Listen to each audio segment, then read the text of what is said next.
పలాస నియోజకవర్గ టీడీపీ అధికార ప్రతినిధి తలగాన నరసింహమూర్తి నాయుడు పేరణ తిలక్పై మండిపడ్డారు.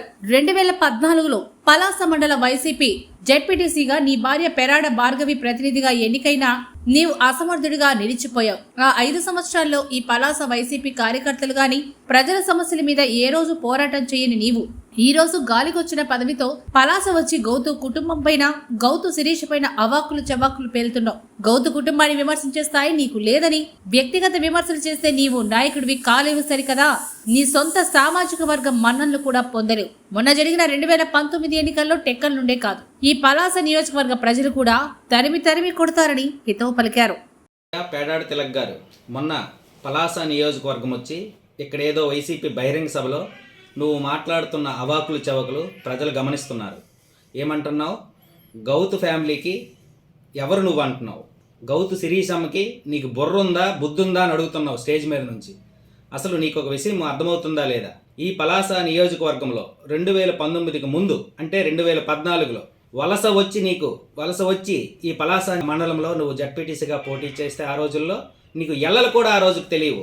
అసలు పలాస మండలానికి సంబంధించి నీకు భౌగోళిక పరిస్థితులు కూడా తెలియవు. కానీ ఆ రోజు కాంగ్రెస్ కార్యకర్తలు, వైసీపీ కార్యకర్తలు నిన్ను జడ్పీటీసీకి గెలిపిస్తే, మీ ఆవిడ నీ జడ్పీటీసీగా గెలిపిస్తే, ఈ పలాస మండలంలో ఒక్కరోజు కూడా మండల ఆఫీసులో అడుగు పెట్టిన వ్యక్తి నువ్వు ప్రశ్నిస్తున్నావు గౌతు ఫ్యామిలీని, గౌతు శిరీషమ్మను. ఇంకొక విషయం, నువ్వు అప్పయ్య దొర శిష్యుడిగా చలామణి అయిపోతున్నావు. అప్పయ్య దొర ఈ పలాస నియోజకవర్గానికి, నందిగాం టెక్కల్ నియోజకవర్గాలకి నీరు అందించాలనే సత్సంకల్పంతో ఆఫ్షోర్ రిజర్వాయర్ ఆయన పదవి త్యాగం చేసి ఈ ప్రజలకు అందించాలని చెప్పి 30 లక్షల రూపాయలు ఖర్చు పెట్టి ఆ రోజు శాటిలైట్ సర్వే చేసి ప్రాజెక్టు తెప్పిస్తే, గడ్డాం దీక్ష పేరుతో 450 కోట్ల రూపాయలు దానికి అదనపు నిధులు వెచ్చించి గౌతు శ్యామసుందర శివాజీ గారు ఆ నిధులు తెచ్చి 42% పనులు చేపడితే 2019 తర్వాత ఒక తట్టిడి మన్ను కూడా ఈ ప్రభుత్వం తీయలేదు. ఏ రోజు నువ్వు ప్రశ్నించలేదు. నీ పక్కనే నీ పెరటే ఉంది ఆఫ్షోర్ రిజర్వాయర్. నువ్వు వచ్చి పలాసలో గౌతు శిరీష కోసము, గౌతు శ్యామసుందర శివాజీ కోసం నువ్వు విమర్శిస్తున్నావు.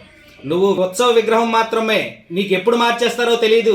ఈ వైసీపీ పార్టీ నీకేదో పార్లమెంట్ ఇన్ఛార్జిగా వేసున్నారని అవాకులు చవాకులు పేలి ఇక్కడ నువ్వు మన్ననలు పొందాలనుకుంటే అది ఖచ్చితంగా జరగదు. ఇంకొక విషయం ఏమిటంటే, నువ్వు ఈసారి పలాస నియోజకవర్గం వచ్చినప్పుడు గౌతు ఫ్యామిలీ కోసము, గౌతు చరిత్ర కోసం బాగా అవగాహన చేసుకుని వచ్చి మాట్లాడు.